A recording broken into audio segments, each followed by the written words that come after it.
సమస్య సమస్యలు అందరికీ ఉంటాయి. మరి బుద్ధిమంతులుగా ఉండాలంటే అందరికీ కష్టం కాదు. సమస్యల వల్ల మనిషి తాను చెడిపోతూ ఉంటాడు. అదేవిధంగా తెలివి లేని నిజాయితీ ఉన్నా కూడా అది వృధానే అవుతుంది. నిజాయితీ లేని తెలివి కూడా మనకి అంత యూజ్ ఉండదు.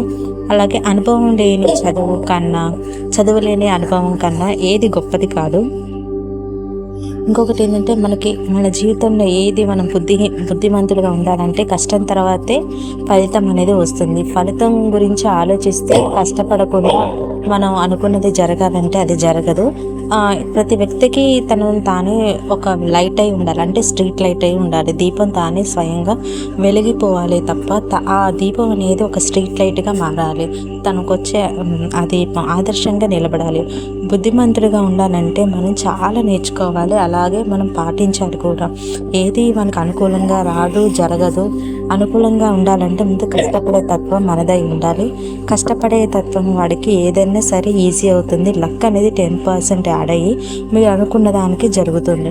అందుకని నమ్మకాన్ని కోల్పోవద్దు. జీవితం అంటేనే నమ్మకం, నమ్మకం అంటేనే జీవితం అనేది పెద్దలు కూడా నినాదం అన్నమాట.